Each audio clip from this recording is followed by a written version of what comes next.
Hi everyone, I'm Scott. This is my channel CineRam, and I'm doing a video requested by Mr. Jim Gisriel, whom many of you are probably very familiar with. A few weeks ago, for one of his live streams, I asked him about his experience with Star Wars as a kid.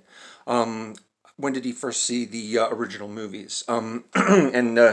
He saw them on VHS because he's a bit younger than me, and so he missed seeing them in their initial theatrical run. But he asked me to make this video and talk a little bit about my own experience, so here I am. I was born in 1973, so I was 4 when the first Star Wars movie came out in May of 1977, but that wasn't the first movie that I saw in the theater.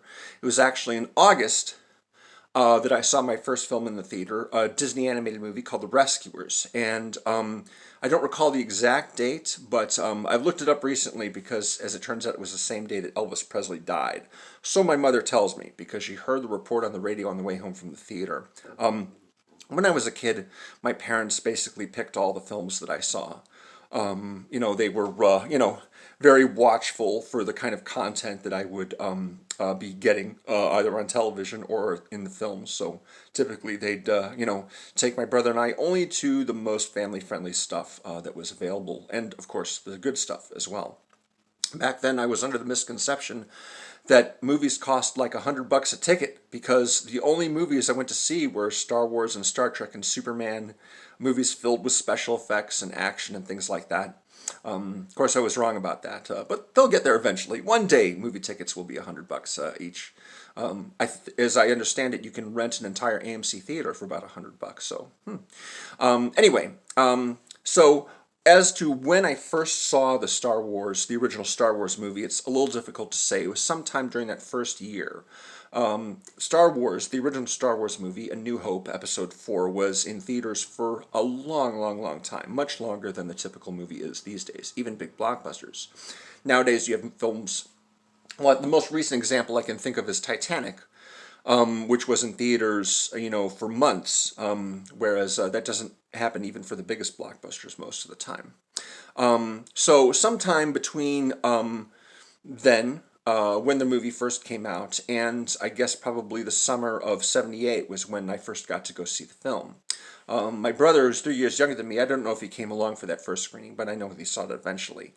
And so by the time the third movie came out, I was 10, and I definitely was seeing that movie and The Empire Strikes Back before. It's in the theaters.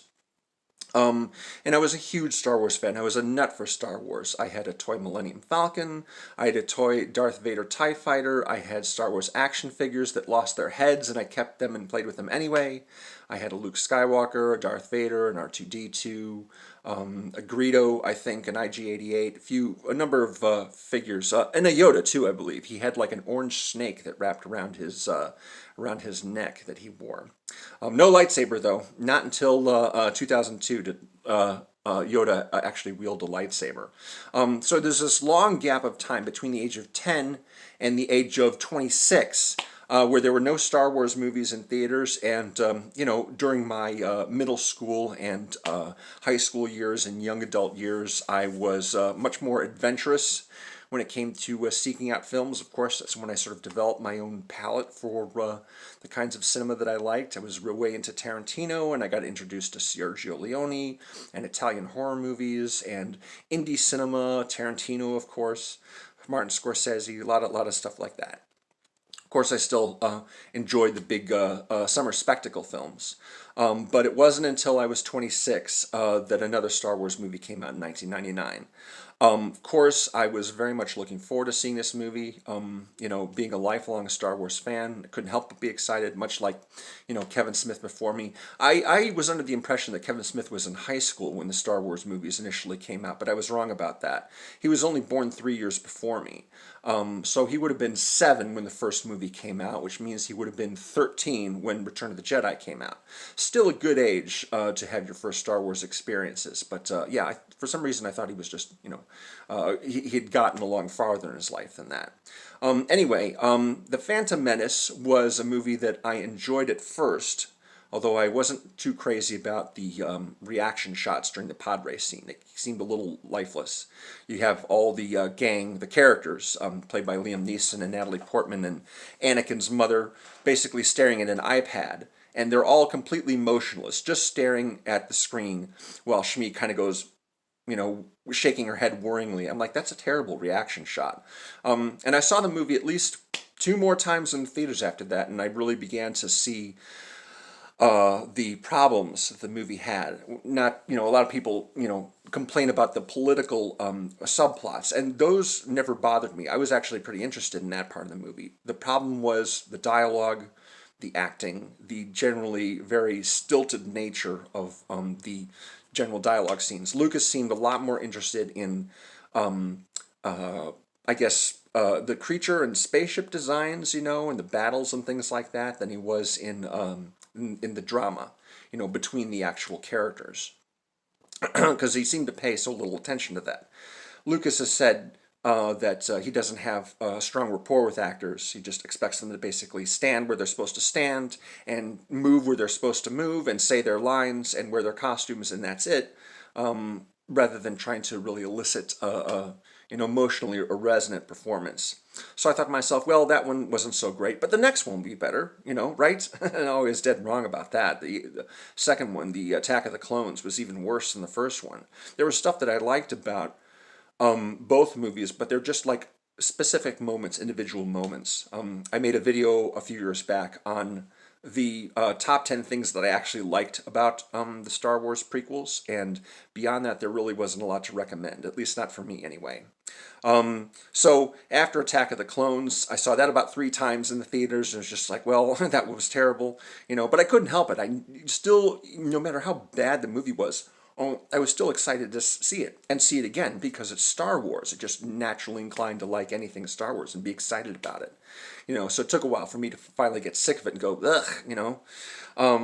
So then, I foolishly thought, well, we've had these 2 movies and Lucas hasn't directed in a while, so maybe episode 3 will be better. Maybe episode 3 will be an improvement over the others. And although I feel like it is an improvement, Revenge of the Sith, it's just kind of a small improvement.